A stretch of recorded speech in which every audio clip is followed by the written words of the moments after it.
ಹಾಸನ ಜಿಲ್ಲೆಯ ಮಲೆನಾಡು ಭಾಗದಲ್ಲಿ ಕಾಡಾನೆಗಳ ಉಪಟಳ ಹೆಚ್ಚಾದ ಹಿನ್ನೆಲೆ ಇಂದಿನಿಂದ ಕಾಡಾನೆಗೆ ರೇಡಿಯೋ ಕಾಲರ್ ಅಳವಡಿಕೆ ಕಾರ್ಯಾಚರಣೆ ಆರಂಭ.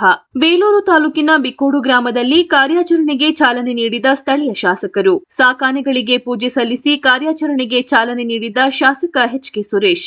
ಭೀಮಾ ನೇತೃತ್ವದಲ್ಲಿ ನಡೆಯುತ್ತಿರುವ ಕಾರ್ಯಾಚರಣೆ. ಏಕಲವ್ಯ, ಶ್ರೀರಾಮ, ಲಕ್ಷ್ಮಣ, ಕಂಜನ್, ಈಶ್ವರ ಸೇರಿ 6 ಸಾಕಾನೆಗಳು ಕಾರ್ಯಾಚರಣೆಯಲ್ಲಿ ಭಾಗಿ. ಇಂದು ಓಲ್ಡ್ ಬೆಲ್ಟ್ ಗುಂಪಿನ ಹೆಣ್ಣಾನೆಗೆ ರೇಡಿಯೋ ಕಾಲರ್ ಅಳವಡಿಕೆ ಕಾರ್ಯಾಚರಣೆ ಶುರು. ಸಮಸ್ಯೆ ಬೇಲೂರು ತಾಲೂಕಿಗೆ ಬಂದಿದೆ. ಸುಮಾರು 58 ಆನೆಗಳು ಬೇಲೂರು ತಾಲೂಕಿನ ಬಿಕ್ಕೋಡು ಅಕ್ಕಪಕ್ಕದ ಗ್ರಾಮಗಳಲ್ಲಿ ಇವತ್ತು ಗೆಂಡೇಹಳ್ಳಿ ಭಾಗದಿಂದ ಹಿಡಿದು ಈ ಕಡೆ ಆಲೂರು ಭಾಗದವರೆಗೂ ಸಹ ಇರತಕ್ಕಂಥದ್ದು. ಇವತ್ತು ಏನು ಅರಣ್ಯಾಧಿಕಾರಿಗಳು ವಿಶ್ವಾಸವನ್ನು ವ್ಯಕ್ತಪಡಿಸಿದ್ದಾರೆ.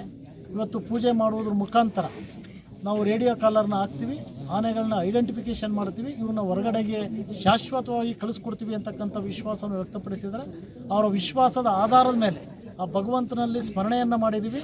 ರೈತರ ಪರವಾಗಿ ಏನು ಈ ಭಾಗದಲ್ಲಿ ಅತಿ ಹೆಚ್ಚು ನಷ್ಟ ಆಗಿರ್ತಕ್ಕಂಥದ್ದು, ರೈತರು ಭಯಭೀತಿಯಿಂದ ಬದುಕ್ತಕ್ಕಂಥದ್ದಕ್ಕೆ ಬಹುಶಃ ಇವತ್ತು ಅಂತ್ಯ ಮಾಡ್ತಾರೆ ಅಂತಕ್ಕಂಥ ವಿಶ್ವಾಸ ನಮಗಿದೆ. ಇದನ್ನು ಕಾರ್ಯರೂಪಕ್ಕೆ ತರಬೇಕು. ಬರೀ ಇದು ಈಗಾಗಲೇ 3 ಸಲ ಇದನ್ನು ಪೂಜೆ ಮಾಡಿರ್ತಕ್ಕಂಥದ್ದು. ರೇಡಿಯೋ ಕಾಲರ್ ಹಾಕಿ ಶಾಶ್ವತವಾಗಿ ಓಡಿಸ್ತೀವಿ ಅಂತಕ್ಕಂಥದ್ದು ಹೇಳಿದರು. ಆದರೆ ಅದು ಇಲ್ಲಿವರೆಗೂ ಕಾರ್ಯಗತ ಆಗಿಲ್ಲ. ಇವತ್ತು ಬಹುಶಃ ಕಾರ್ಯಗತ ಆಗುತ್ತೇನೋ ಅಂತಕ್ಕಂಥದ್ದನ್ನು ರೈತರು ಆಕ್ರೋಶದಿಂದ ಇವತ್ತು ವಿಶ್ವಾಸವನ್ನು ವ್ಯಕ್ತಪಡಿಸಿದ್ದಾರೆ. ಇದು ಖಂಡಿತವಾಗಿ ಆಗಬೇಕು ಅಂತಕ್ಕಂಥ ಅಧಿಕಾರಿಗಳು ಸಮರ್ಪಕವಾಗಿ ಉತ್ತರ ನೀಡಿದ್ದಾರೆ. ನನಗೆ ವಿಶ್ವಾಸ ಇದೆ.